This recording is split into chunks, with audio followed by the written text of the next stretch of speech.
உங்களை யாருக்கும் எனக்கு மனமார்ந்த ஆண்டு இயேசு கிறிஸ்து நாமத்திலே வாழ்த்துக்கள். இந்த புதிய ஆண்டிலே நாம் சபையாக கூடிய ஆராய்ச்சியாக நமக்கு கிருபை செய்திருக்கிறார். அதுக்காக நாம் துணிப்போம், அவரை நாம் ஸ்தோத்திரிப்போம்.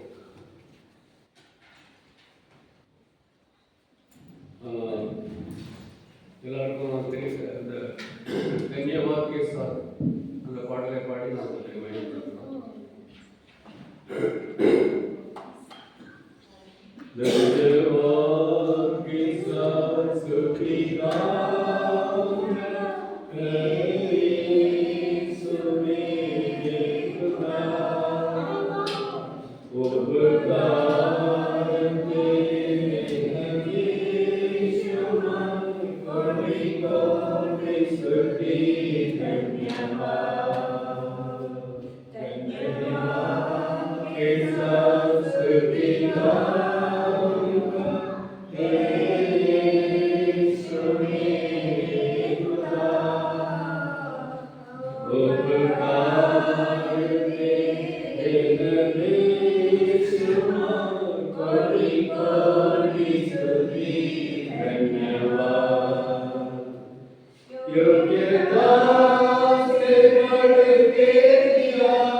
இப்போ நாம் ஜெபிப்போம், பிரார்த்தனை பண்ணி.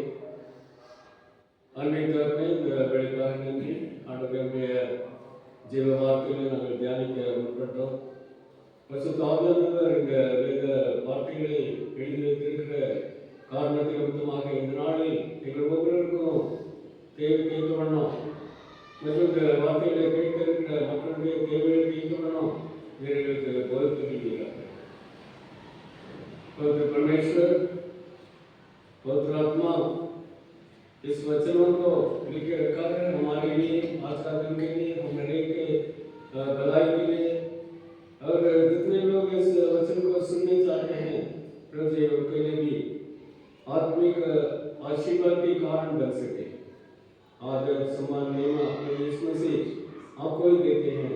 ये प्रार्थना हमारे मुक्तिदाता पवित्र परमेश्वर प्रभु यीशु मसीह का नाम में मांगते हुए ग्रहण कर देता। आमीन। கதிர்க்கு மேம்படுவதாக இன்றைக்கு நமக்கு கொடுக்கப்பட்டிருக்கிற தலைப்பு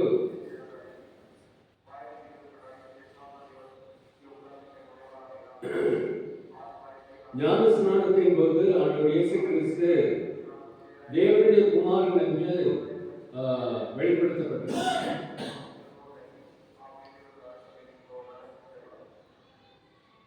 At his baptism, Jesus is revealed as Son of God என்று இந்த நாளின் தலைப்பு கொடுக்கப்பட்டிருக்கிறது. இயேசு கிறிஸ்துவின் ஞான ஸ்நானத்தின் தினம். परमेश्वर जो प्रभु यीशु मसीह ने जो बपतिस्मा लिया, यूहन्ना बपतिस्मा देने वाले के हाथों में यरदन नदी में, तो प्रभु ने वहाँ जितने लोग थे उनको प्रकट किया, ये मेरा प्रिय पुत्र है, इसमें मैं प्रसन्न हूँ करके परमेश्वर ने प्रकट किया। तो उस समय सबको पता चला ये आसान एक नासरेत गांव का एक इंसान नहीं, ये सर्वशक्तिमान पवित्र परमेश्वर उनके पुत्र है। परमेश्वर इंसान बनके यहाँ पर आया है हमारे लिए, हमारा पापों को लेकर अपने आप को बलि अर्पण करने के लिए आया है, कुर्बान देने के लिए, अपने आप को एक हमारा पाप की क्षमा के लिए, हम फिर स्वर्ग में प्रवेश करने के लायक बनने के लिए अपने आप को अर्पण करने के लिए प्रभु यीशु मसीह आया है करके वहाँ सभी को प्रकट करता है पिता परमेश्वर। இந்த ஆண்டவர் இயேசு கிறிஸ்து அன்றொரு நாளிலே யோர்தான் நதியிலே யோவான் ஸ்நாபகர் என்பவர் மூலமாக ஞானஸ்நானம் பெற்றபோது, ஞானஸ்நானம் எடுத்து நதி கரையிலே வந்தபோது நாம் இங்கு வாசி கேட்ட வசனத்தின் பிரகாரம் மத்திய 3ஆம் அதிகாரம் 15 முதல் 17 வரைக்கும் உள்ள வசனங்களிலே சொல்லப்பட்டிருக்கிற பிரகாரம்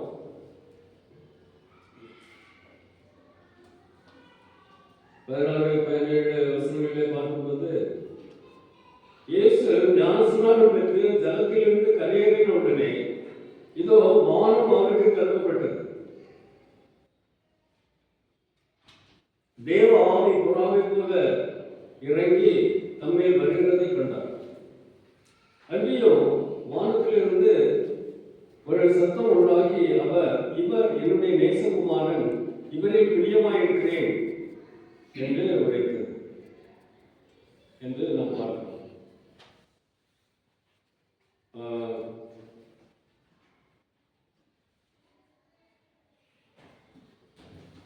इस बहुत बड़ा इस आत्मिक घटना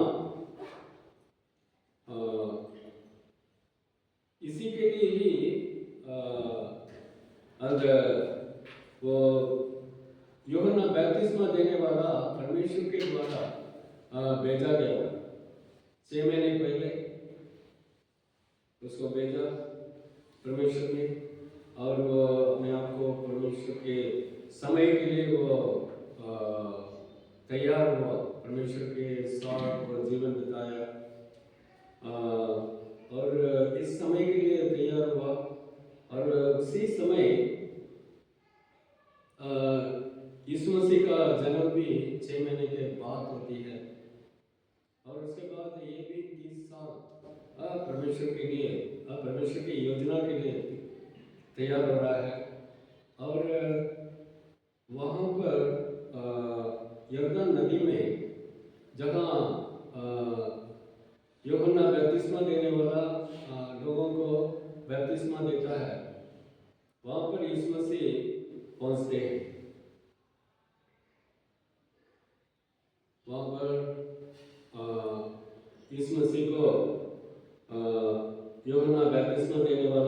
बपतिस्मा देता है। ஆண்டவர் இயேசு கிறிஸ்து பிறக்கிறதுக்கு 6 மாதத்திற்கு முன்பு இந்த யோவான் ஸ்நாபகர் என்கிறவர் பிறப்பிக்கப்படுகின்றார். சகரியா எலிசபெத் குடும்பத்திலே. அதன் பிற்பாடு 6 மாதத்திற்கு பிற்பாடு ஆண்டவர் இயேசு கிறிஸ்துடைய பிறப்பு பெத்லகேமிலே நடக்கிறது. யோவான் ஸ்நாபகர் தேவனுடைய சித்த பிரகாரம் தேவாதி தேவன் அந்த உலகத்திலே எதற்காக அனுப்பப்பட்டாரோ அதற்காக அவர் வனாந்தரத்திலே காடு பிரதேசத்திலே தனிமையான மனிதர்கள் சஞ்சரிக்காத இடத்திலே அவர் தனிமையாக கர்த்தரோடு தன்னுடைய ஜீவனை நடத்தி வாழ்ந்து இந்த நாளுக்காக அவர் தயாராகிறார். இந்த ஆண்டவர் இயேசு கிறிஸ்துவும் அவருடைய அப்பா அம்மா என்று அழைக்கப்படுகிற யோசேப்பு மரியாள் அவருடைய வீட்டிலே நாசரேத்திலே வளர்ந்து வருகிறார்.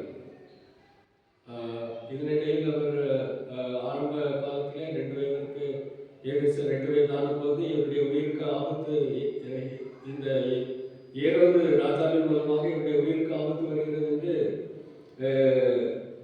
தேவனால் யோசேப்பு எச்சரிப்பு பெற்று மரியாளும் இயேசு குழந்தையும் யோசேப்பும் எகிப்துக்கு போறாங்க. அப்படி எகிப்துல அங்க வாழ்ந்து வரும்போது அங்கு ஜீவனம் பண்ணும்போது யோசேப்புக்கு செய்தி கிடைக்கிறது. தேவனால் அவருக்கு செய்தி கொடுக்கப்படுகிறது. இவ்விதமாக இயேசு கிறிஸ்துவின் உயிரை எடுக்க முயற்சி செய்த ஏரோது ராஜா இப்பொழுது இல்லை. ஆகவே நீ தைரியமாக திரும்பி அவருடைய சொந்த ஊருக்கு செல்லலாம் என்று யோசேப்புக்கு தேவனால் அறிவிப்பு கிடைக்கிறது. அது பிரகாரம் அந்த யோசேப்பு இயேசு குழந்தையையும் மரியாதையும் அழைத்து கொண்டு அவர் திரும்ப பெத்லகேமுக்கு அவர் வரவில்லை, அந்த நாசரேத் ஊருக்கு செல்லுகிறார். நாசரேத் ஊரிலே அதன் பிற்பாடான அவருடைய வாலிப காலம், அவருடைய வளர்ப்பு அங்கு நடக்கிறது. यीशु मसीह का 2 साल उसी प्राय उस समय में हेरोद राजा के द्वारा इसके जान की खतरा हुआ, तो परमेश्वर ने स्वर्गदूतों के द्वारा यूसुफ को चेतावनी दिया, तुम यीशु बालक को और मरियम को लेकर तुम मिस्र देश में चले जाना। तो तुरंत वो उस परिवार मिस्र देश में चले जाते हैं और हेरोद की तलवार से मार डालने का खतरा से बच जाते हैं और वहाँ पर इनका जीवन होता है। फिर इस हेरोद का राजा हेरोद का मृत्यु के बाद यूसुफ को परमेश्वर ने उनको खबर देता है, तुम अभी वापस अपने गांव को जा सकते हैं, क्योंकि यीशु मसीह का जान को लेने वाला उसको मार डालने के लिए कोशिश किया, जो हेरोद राजा अभी नहीं है, तुम आसानी से अपना देश जा सकते हो। वो फिर बेथलेहम को नहीं आया, नासरेत में जाके वहाँ पर अपना काम कर रहे हैं। तो वहाँ पर इनका पालन पोषण होती है और ये पिता परमेश्वर ने जो सेवा इसको दिया है यीशु मसीह को, उसको शुरुआत अभी किया नहीं। 30 साल तक अपना यूसुफ और मरियम उन्हीं के साथ रखकर उन्हीं के जो हुक्म मानकर घर में काम किया। अब सोचिए, இப்போ இந்த இயேசு கிறிஸ்து என்கிற இந்த பிதா குமாரன் பரிசுத்த ஆவியானவராகிய இந்த திரியேக தேவன் இப்போ நமக்கு இந்த உலகத்தில் இந்த நாகரிக காலத்தில் நமக்கு இருக்கிற டெக்னாலஜி மொபைல் ஃபோன்னா அது இப்போ இருக்கிற மொபைல் ஃபோன் ஒரு கம்ப்யூட்டருக்கான நிறைய காரியங்கள் அதில் நம்ம பண்ண முடியும். இன்னும் கிறிஸ்டியன் டிவி சேனல்ஸ், இன்னும் இன்டர்நெட் சேனல்ஸ், நிறைய ஆர்டிஃபிஷியல் இன்டெலிஜென்ஸ், கூகுள் எத்தனையோ விஞ்ஞான நிறைய உதவி நமக்கு நன்மைக்காக நிறைய காரியங்களை கற்றுக் செய்து தந்திருக்கிறார். இதே இயேசு கிறிஸ்து இவருக்கு எல்லாம் தெரியும். அந்த உலகத்தின் முன்பே இந்த டெக்னாலஜிலாம் அவங்கக்கிட்ட இருந்தது, அவருக்கு தெரியும். அவர் அதெல்லாம் பயன்படுத்தியிருப்பார். ஆனால் இங்கே நமக்கு இந்த எழுதினவங்க மூலமாக நமக்கு எந்த ஒரு ஒன்றும் நமக்கு தெரியாது, ஒரு இன்ஃபர்மேஷன் இல்லை. அவருடைய எழுத்து மூலமாக நமக்கு எந்த ஒரு அறிவும் இல்லை அதை பற்றி. ஏன்னா எழுதினவங்களுக்கு அந்த அறிவு இல்லை, ஆனால் எழுத வைத்த தேவனுக்கு இருந்தது. பாருங்க, இப்போ நீங்கள் ஒரு இடத்துக்கு போறீங்க, ஒரு ஊருக்கு போறீங்க, உங்கள் மொபைல் ஃபோனை வச்சுட்டு போங்க அப்படின்னு சொல்கிறாங்க. சரி, நீங்கள் உங்கள் மொபைல் ஃபோனை வச்சுட்டு நீங்கள் அந்த ஊருக்கு போறீங்க. உங்களால் எப்படி நார்மல் லைஃப் உங்களுக்கு பண்ண முடியுமா? நீங்கள் யார்கிட்டையுமே கான்டாக்ட் பண்ண முடியாது. நீங்கள் எந்த ஆன்லைன் ஆகாரம் வேணும், ஸ்விக்கி, சொமேட்டோ, யாருக்கும் நீங்கள் உங்களுக்கு ஆகாரம் கிடைக்காது. அதாவது எக்ஸெட்ரா எக்ஸெட்ரா நிறைய வசதிகள் நமக்கு கிடையாது. நம்ம ஃபோன் நம்ம கையில் இல்லாட்டி நிறைய வசதிகள் நமக்கு கிடைக்காது. நம்ம எப்படி நம்ம வாழ போகிறோம், பிரயாணம் பண்ண போகிறோம், இன்னொரு ஊரில் போய் நம்ம இருக்க போகிறோம். அப்போ பாருங்க, ஒரு சின்ன ஒரு கேட்ஜெட் தான், சின்ன ஒரு பொருள் தான். அது இல்லாமல் இருந்தால் கூட நம்மளுடைய வாழ்க்கை பாதிக்கப்படும். சரி, இப்போ நம்ம வீட்டில் இன்னைக்கு கரண்ட் கட்டு, இவையெல்லாம் இன்னைக்கு கரண்ட் கட்டு, கரண்டே இல்லை, எலக்ட்ரிசிட்டி இல்லை. நம்ம எப்படி நம்ம அட்ஜஸ்ட் பண்ணுறோம்? நம்ம வாழ்க்கையே இது கூட நம்ம மிக்ஸி ஆன் பண்ணுவோம், ரெடி லைட் ஆன் பண்ணுவோம், வீட்டில் வந்தால் லைட் வேணும், நிறைய அந்த காரியங்கள், ஹீட்டர். அப்போ கரண்ட் இல்லாட்டி நம்ம வாழ்க்கையே அதாவது நம்மளால் வாழ முடியும், ஆனால் ரொம்ப கஷ்டம். அப்புறம் எல்லாம் டிவி பார்க்குறோம். சரி, நீங்கள் டிவி ஓடலை, எதுவுமே நியூஸ் இல்லை அப்படின்னா நமக்கு ரொம்ப கஷ்டமாக இருக்குது. जो अगर मोबाइल फ़ोन नहीं है, हम किसी घर में गांव में जाते हैं तो बहुत बड़ी मुश्किल होता है. अगर करंट नहीं है, लाइट नहीं है, अब बहुत कठिन उठाना पड़ता है. टाइम लगेगी हम एडजस्ट होने के लिए, बिना करंट एडजस्ट होने के लिए.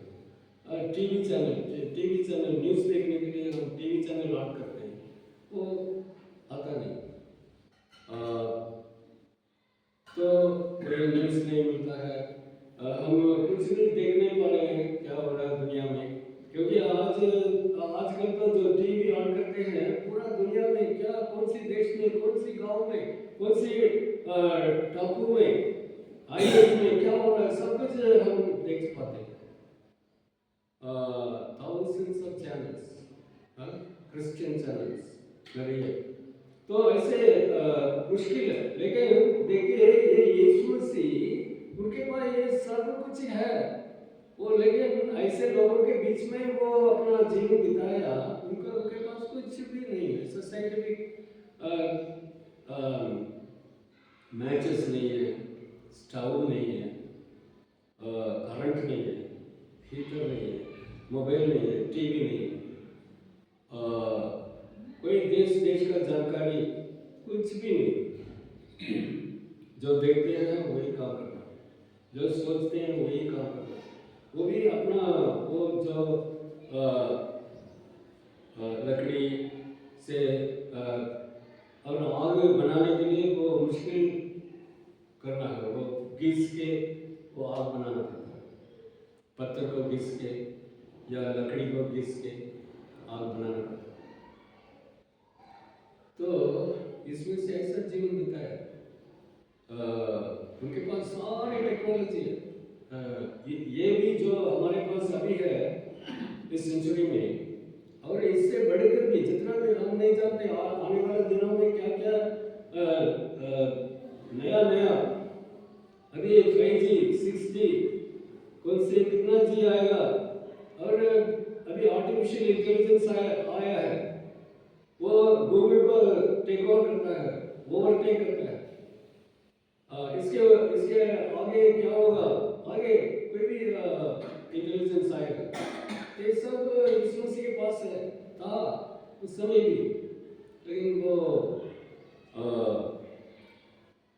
एडजस्ट किए, सैक्रिफाइस जितना भी वो अपना अर्पण के साथ ये सब छोड़ के अपना जीवन बिताया। எப்படி அவர் வாழ்ந்தார் அதை நம்ம பார்க்கும்போது நமக்கு ஆண்டவர் சொல்றாரு, அவருடைய அடிச்சுவடுகளில் நாம போனோம். அப்போ இதை வந்து நம்ம கற்றுக்கணும். நம்ம வந்து இன்னைக்கு ஒரு எந்த ஒரு இது இல்லாத ஒரு தீவுக்கு நம்ம அனுப்புகிறாங்க, ஒரு மிஷினரியாக நம்ம அனுப்புகிறாங்க. அப்போ நம்ம அங்கேயும் நம்ம உயிர் பிழைக்கணும், உயிர் பிழைச்சி நம்ம சுவிசேஷம் அனுப்பிக்கணும். அங்கே உள்ள மக்கள் மாதிரி வாழ நம்ம அட்ஜஸ்ட் பண்ணிக்கணும். அதே தான் ஆண்டவர் இயேசு கிறிஸ்துவும் பண்ணினார். இந்த உலகத்தில் வந்து ஒரு டெக்னாலஜியுமே இல்லாத, ஒரு என்ன சொல்கிறது, ஒரு வசதியுமே இல்லாத, தரையில் படுத்து தூங்கி கிடைச்சதை சாப்பிட்டுட்டு, காலையில் கிடைச்சா காலையில், ராத்திரி கிடைச்சா ராத்திரி, மத்தியானம் கிடைச்சா மத்தியானம், இல்லை அதுக்கு முன்னாடி கிடைச்சா இந்த மாதிரிலாம் பிரேக்ஃபாஸ்ட், லஞ்ச், டின்னர் அந்த மாதிரிலாம் எப்போ அவங்களுக்கு கிடைக்குது அப்படி தான் சாப்பிட முடியும். அப்படி அவர் வாழ்ந்து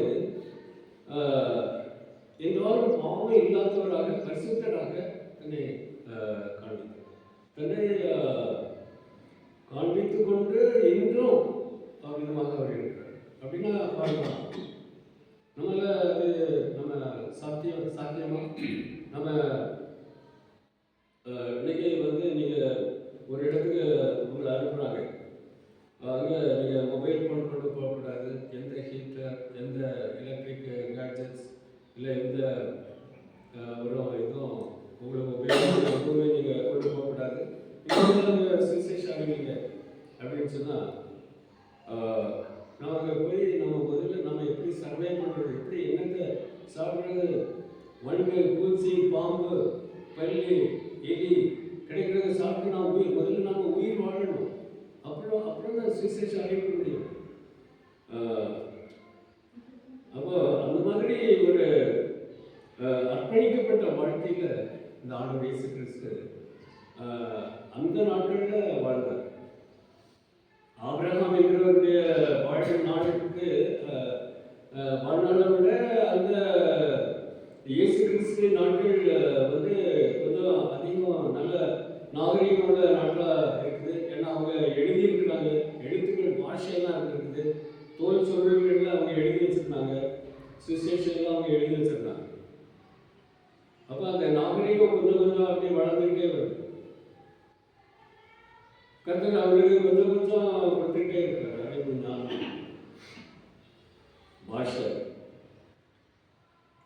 நம்ம இந்த இயேசு கிறிஸ்துவிட இருந்து தான் நம்ம கற்றுக்கணும். நம்ம இந்த அளவுக்கு இன்னைக்கு படித்திருக்கிறோம், இன்னைக்கு வேலை செய்யணும், நம்ம ரொம்ப வசதியாக இருக்கிறோம் அப்படின்னா அவரோட இயேசு கிறிஸ்து தான் காரணம். அவர் இந்த உலகத்தில் வந்து நம்ம எல்லாரையும் ரட்சிப்புனால நமக்கு என்ன கிடைச்சது, படிப்பு கிடைச்சது, ஆஸ்பத்திரி வசதி கிடைச்சது, வேலை வாய்ப்புகள், வசதிகள், பிரயாணம், இந்த வண்டி, ட்ரெயின், கப்பல் இதெல்லாம் கிடைச்சது. இயேசு கிறிஸ்து வந்தது இல்லாட்டி ரொம்ப நாள் எடுத்துருக்கும். ஆண்டவர் பிளான் பண்ணி நமக்கு ஏதாவது வசதி செய்து கொடுத்தாங்க. மேலே இறக்கமாக இருந்தார். நம்ம பாக்கியம் பெற்றவங்க. हम लोग आशीषित हुए in the peak of technology. அதாவது விஞ்ஞானத்தில் உச்ச நிலைமையில வசதியில் நாம் இருக்கோம். இதுக்கு முன்னாடி இருந்தவங்களுக்கெல்லாம் எவ்வளோ வசதி கிடைக்கல. பாருங்க, கத்தருடைய டைம் நாம் பிறக்க வேண்டிய இந்த நாட்களில் பிறந்து இந்த வசதிகளெல்லாம் அனுபவித்து அவருக்காக வாழணும், அவருக்காக நம்ம சாட்சிகளாக வாழணும், அவருக்காக கோடிக்கணக்கான பேரை கிறிஸ்துவோட வழிநடத்தணும். அன்னைக்கு அவங்க ஊருக்காக போய் கூட்டம் ஜெபக்கூட்டம் நடத்தினாதான், நற்செய்தி கூட்டம் நடத்தினாதான் ஆத்மாக்களை ஆதாயப்படுத்த முடியும். இன்னைக்கு அது நம்ம வீட்டில் இருந்துட்டு நம்ம படம் எத்தனையோ சேனல் இருக்கு, எத்தனையோ mobile, computer, electronic TV channel நிறைய இருக்கு. நம்ம இருக்கிற இடத்துல ரெக்கார்ட் பண்ணி எங்கே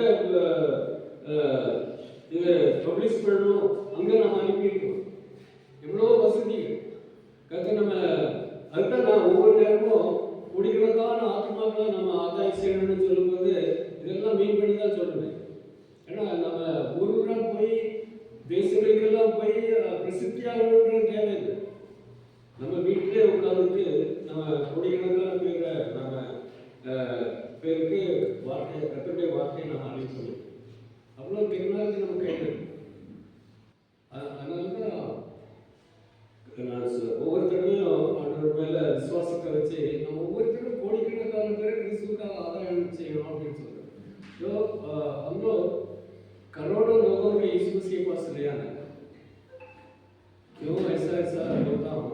आप सोचते होंगे ये करोड़ कोड़ी ஒரு ஆளை கூட நம்ம கொண்டு வரல, இன்னும் கோடிக்கணக்கான பேர் எங்கே போய் தேடப்படுறது அப்படின்ட்டு நீங்கள் யோசிக்கிறீங்க. எங்கேயும் நீங்கள் போக வேண்டாம். உங்கள் கையில் கர்த்தர் என்ன ஆசீர்வாதம் கொடுத்துருக்காரு, என்ன வசதி கொடுத்துருக்காரு, அதை ஜெபத்தோடு நீங்கள் பயன்படுத்துங்க.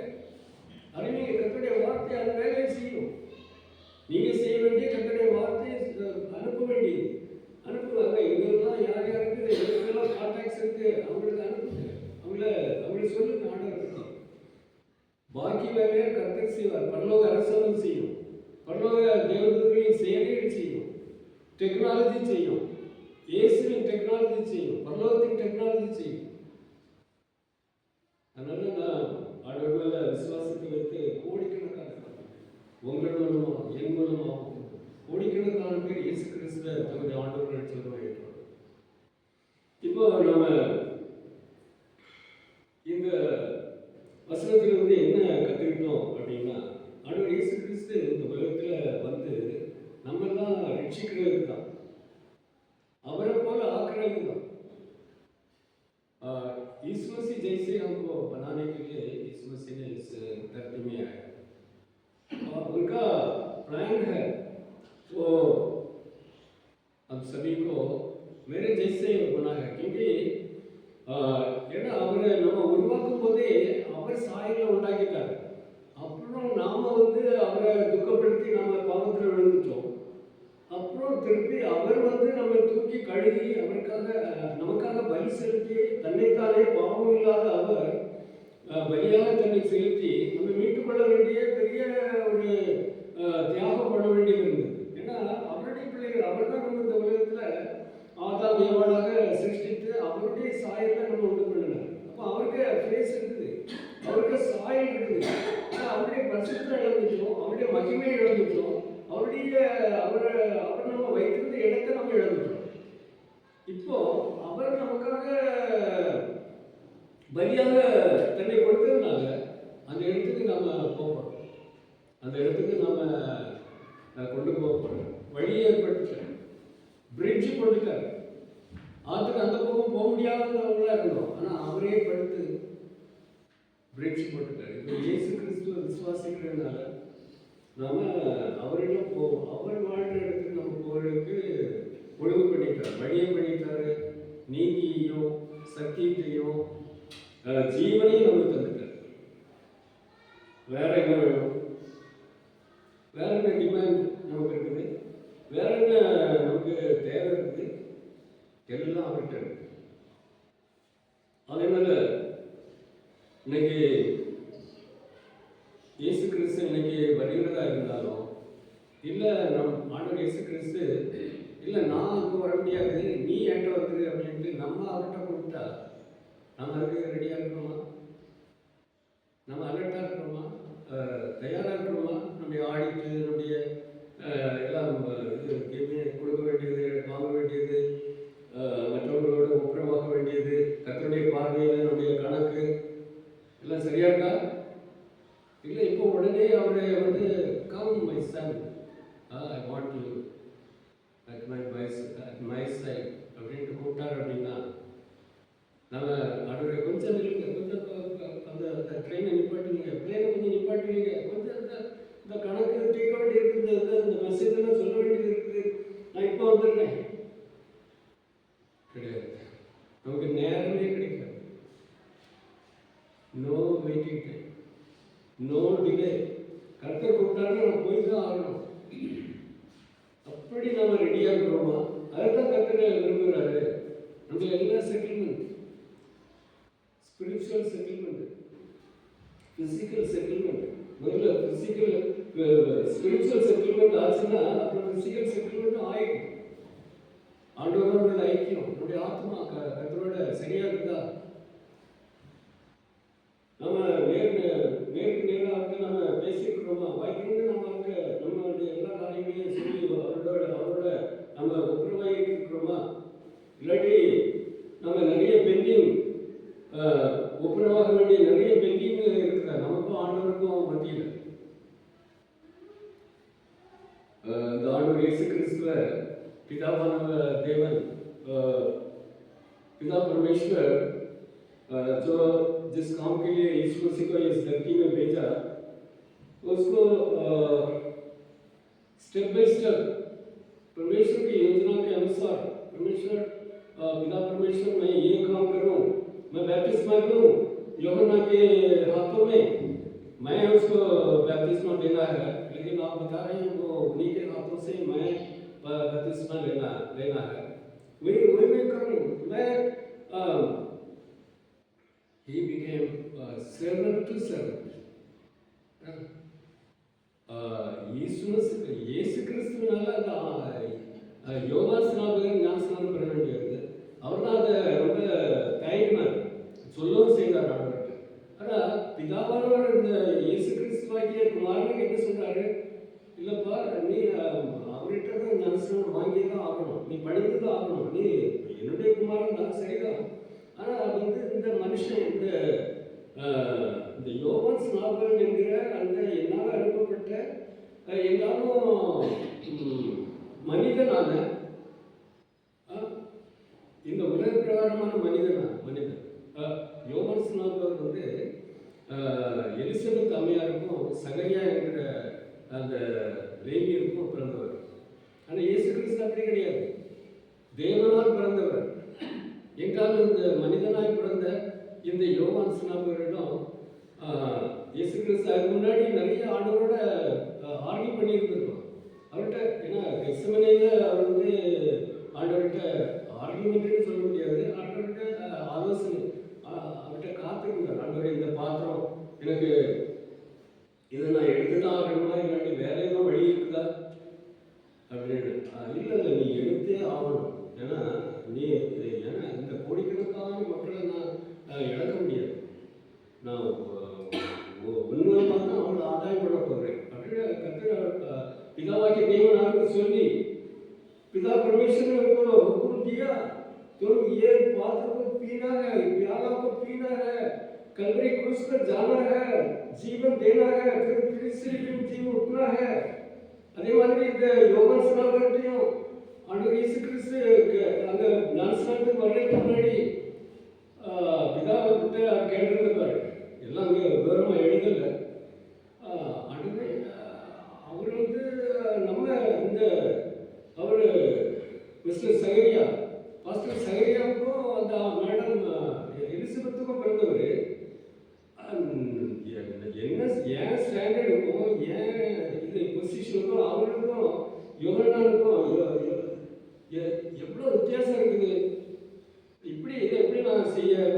அப்போ கர்த்தர் சொல்லியிருப்பாரு, இல்லைப்பா அதெல்லாம் பார்க்காத, இது என்னுடைய ஒழுங்கு, நீ கீழ்ப்பிடித்தான் ஆகணும், நீ அதை செய். போய் அவருக்கு ஞானஸ்நானம் கொடுக்க வேண்டும். யோவான் ஸ்நானம் தான் உனக்கு ஞானஸ்நானம் கொடுக்கணும். இதுதான் ஒழுங்கு, இப்போ உள்ள ஒழுங்கு.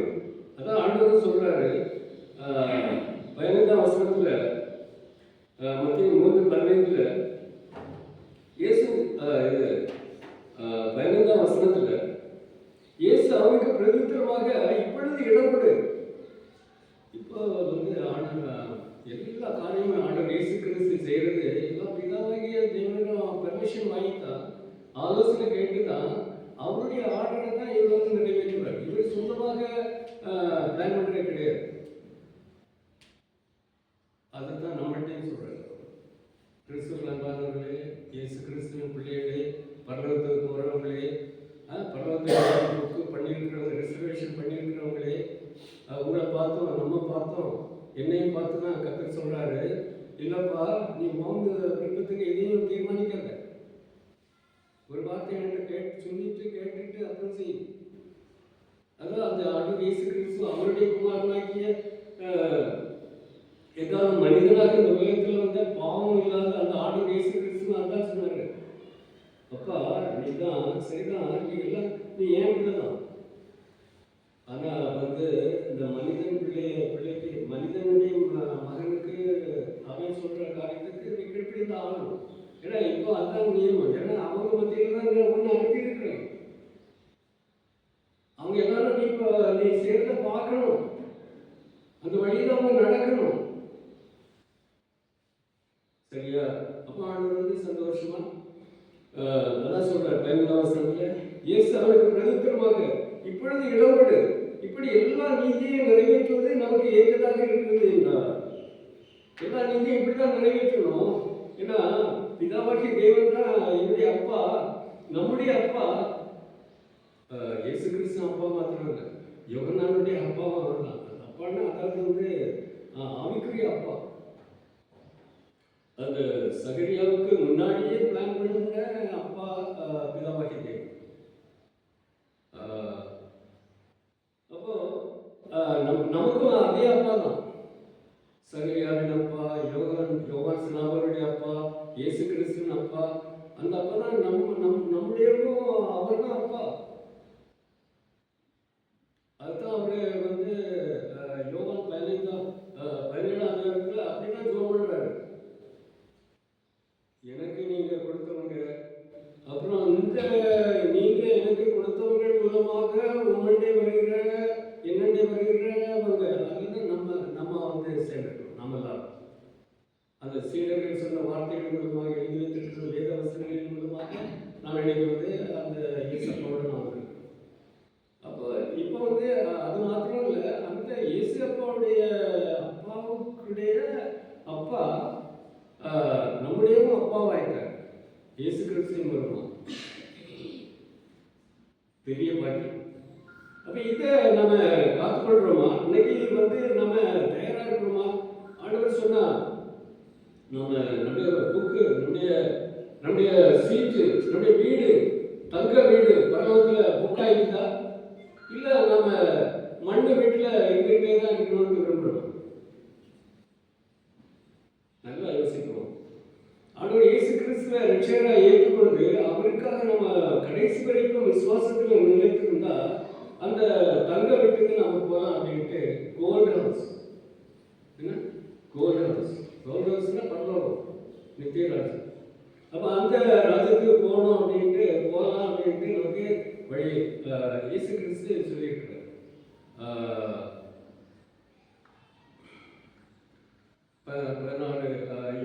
யோவான் 16:14 நானே வழியை சத்தியமும் ஜீவனுமா இருக்கிறேன்னு சொல்லியிருக்கேன்.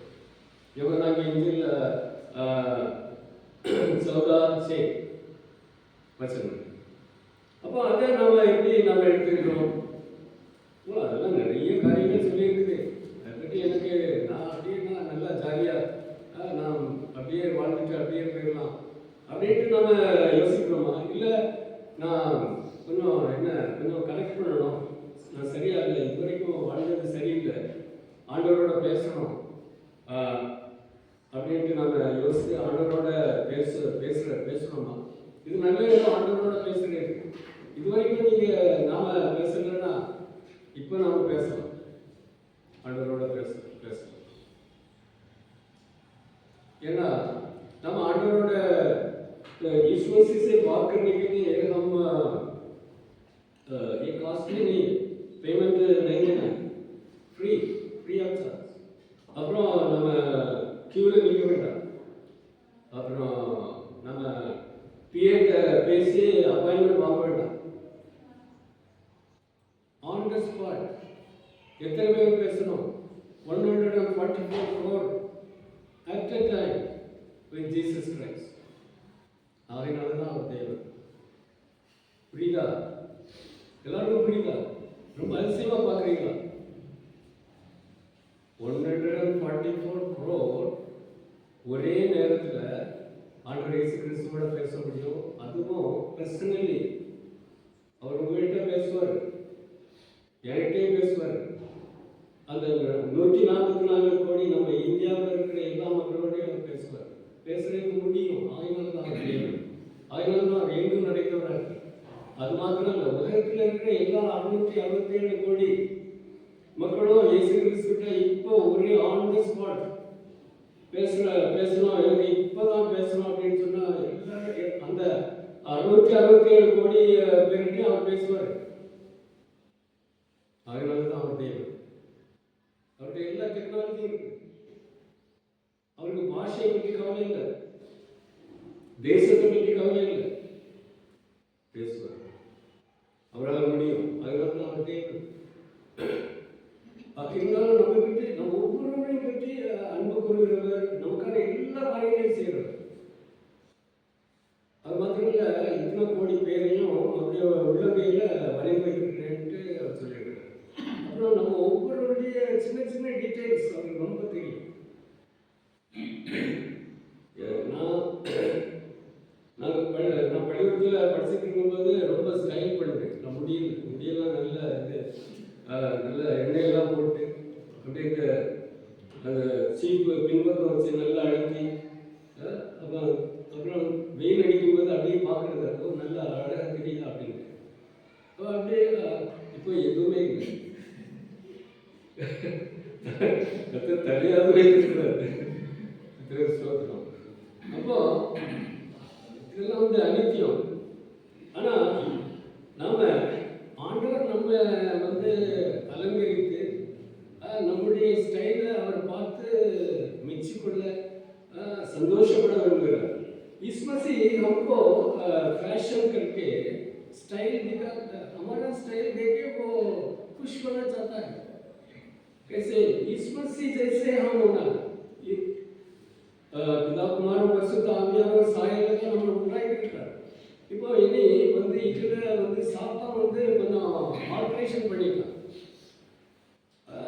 நம்ம அந்த அசுத்தம் வந்துட்டு இருக்கணும், பாவம் அசுத்தம் வந்ததுனால அதெல்லாம் மாற்றிட்டு அதெல்லாம் க்ளீன் பண்ணி நம்ம கல்வாரி ரத்தத்தினால நம்ம திருப்பியும் அந்த இயேசு கிறிஸ்துவின் சாயலில் இயேசு பிதாவாக்கிய தேவன் நம்ம பார்க்க விரும்புகிறார். ஆண்டவரோடு நாம வாலண்டியராக ஒப்புரவாக அவர் நம்ம கட்டாயப்படுத்தி பிடிச்சு எடுத்து கொண்டு போய் அவர்கிட்ட முன்னால் வச்சு அடி கொடுத்து ஒப்புரவாக இருக்கு. जो हमको बुला के खींच के पिटाई करके फिर उनके साथ बात करके ठीक करके लेके जाने के लिए नहीं, आसानी के साथ इसमें से हमको आसानी दिया, रेस्पेक्ट दिया. वो जेंटलमैन गार्ड எல்லாருக்கும், சின்ன குழந்தைகள் முதல் வயதானவங்க வரைக்கும் எல்லாருக்கும் ஒரு ரெஸ்பெக்ட் கொடுக்குறாரு. நம்மளுடைய விருப்பம் எங்க இருந்தாலும் அவருடைய जो उनके हाथ दिखा के हमको बुलाता है, हम जाना है. वो जबरदस्ती हमको हाथ पकड़ के खींच के अपने पास लेके नहीं जाएगा. इसलिए हम इतना तक हमने उनसे बात किया है. हमारा दिल खोल के उनके पास बताया हमारा पूरा दिल, और क्षमा मांगा है अगर उसमें गलतियाँ हैं, और इसमें से अपना भक्ति का ग्रहण किया है. अगर नहीं है अभी टाइम वेस्ट मत करना.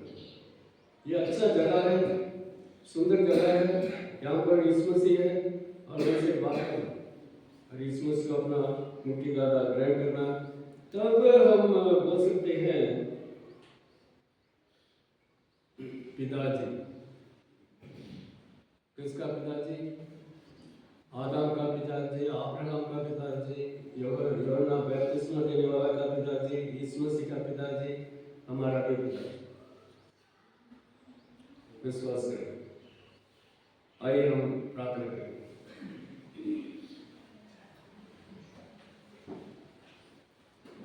मैं बोलूँगा, अब मेरे साथ साथ बोलना। पहले मैं तमिल में बोलूँगा और उसके बाद हिंदी में बोलूँगा। मैं तुमसे प्रार्थना को और अब दिल से सोचना है, प्रभु मैं इस 2025 में 2026 जैसा नहीं, 2024 जैसा नहीं, इस 26 में मैं आप जैसा आपके मन के विचार के अनुसार मैं जीवन बिताना चाहता हूँ। आपके बेटा बनकर, बेटी बनकर मैं जीवन देना चाहता हूँ। अभी तक मैंने आपको दुख किया, शर्मिंदा किया, अवमान किया, आपको नजरअंदाज किया है, आपको अंडर एस्टिमेट किया है। आगे नहीं, आज से इस साल में और आगे मेरा आयु तक, आपकी दूसरी बार आगमन तक मैं आपके लिए जीना चाहता हूँ। मुझे वो गोल्ड हाउस चाहिए, मुझे वो गोल्ड हाउस चाहिए, मिट्टी का हाउस नहीं, गोल्ड हाउस चाहिए।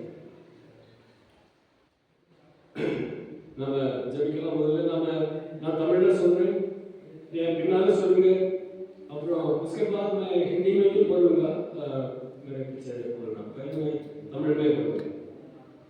ஆண்டவரே, உடைய பாதத்தில் வருகிறோம், குறைவுள்ளவர், இயலாமை உள்ளவர், அறியாமை உள்ளவர், என் மேல் இறக்கமாயிரும். ஆண்டவரே, இதுவரைக்கும் உம்மை துக்கப்படுத்தின காரியங்களை இந்த வருடத்திலேயும் இன்னும் வரும் நாட்களிலேயும் நான் செய்ய விரும்பல. உம்முடைய விருப்பப்படியும் உம்முடைய வழியிலும் உம்முடைய சித்தப்பிரகாரம் நான் வாழ விரும்புகிறேன். என்னுடைய குறைகளை மன்னித்தரும், உம்மை துக்கப்படுத்தின காரியங்களை மன்னித்தரும். என்னுடைய உள்ளத்திலே மாறும், என்னுடைய பிள்ளையாக மாற்றும். முடிவடைந்த உமக்காக ஜெபிக்க எனக்கு பலம் தாரும். यीशु क्रिस्तु नामத்திலே जெபிக்கிறேன் पिताजी, आमीन। अभी हम मैं हिंदी में बोलूँगा, अब मेरे पीछे पीछे हिंदी में बोलिए। प्रभु यीशु मसीह, मैं आपके पास आता हूँ, मैं अपने आपको बहुत प्रीति से दुख दिया, शर्मिंदा किया, अपमान किया, आपके वचन के विरोध काम किया, मुझे माफ करना। इस साल से आगे मेरे आयु में आपकी दूसरी बार आगमन तक मैं आपके बेटा बेटी बन के जीवन बिताना चाहता हूँ। प्रभु मुझे क्षमा कीजिए, मेरे दिल में आइए, मुझे अपना बेटी बनाइए, बेटा बनाइए। आपके लिए मैं जीवन बिताना चाहता हूँ। अंत तक विश्वास में बने रहने के लिए मुझे सामर्थ्य दीजिए। ये प्रार्थना प्रभु यीशु मसीह का नाम में मांगता हूँ प्रभु, आमीन। உண்மையிலே நீங்க இந்த ஜெபத்தை ஆண்டவர் இயேசு கிறிஸ்துவிடம் செய்திருக்கிறீங்க அப்படின்னா நீங்க இதிலிருந்து ஆண்டவருடைய பிள்ளை. உங்க பாவங்களை எல்லாம் அவர் மன்னித்துட்டாரு. இனி நீங்க நம்ம ரொம்ப கவனமா நம்ம வேத தியானிக்கணும், ஜெபிக்கணும், காலை மாலை குடும்பத்தோடு பண்ணணும், தேவாலயத்தில் வந்து தேவனை ஆராதிக்கணும். ஆண்டவருக்காக நம்ம சாட்சியாக இருக்கணும். எல்லா காரியங்களையும் நம்ம ஆண்டவர்கிட்ட ஆலோசனை கேட்டு நம்ம முன்னே நடக்க வேண்டும். எல்லா காரியங்களையும் செய்யணும். जो अभी आज अगर सचमुच में आपने ये प्रार्थना की है तो अभी से आज से यीशु मसीह का बेटा है, बेटी है, अब वचन पढ़ना है, ध्यान करना है, प्रार्थना करना है, सुबह शाम परिवार की प्रार्थना करना है, चर्च में आके परमेश्वर की आराधना करना है और हर आपके समझौता में हर बात में प्रभु यीशु मसीह का सलाह लेकर यीशु मसीह से बता के अब निर्णय लेना है, प्रभु का रास्ता में चलना है, अंत तक विश्वास में बने रहना है, तब हमको मिलेगा गॉड हाउस। तो परमेश्वर इस वचन के द्वारा हमको आशीर्वाद करे, वचनங்களை கொண்டு உங்களை ஆசீர்வதிப்பாராக. அவருக்காக ஜீவிக்கவும் அந்த பரலோகராஜ்யத்தில் பிரவேசிக்கும் தகுதியுள்ளவர்களாக வாழவும் கர்த்தர் நமக்கு கிருபை செய்வாராக. எல்லா துதியும் கனமும் மகிமையும் கர்த்தருக்கு கொடுப்பாராக. ஆமென்.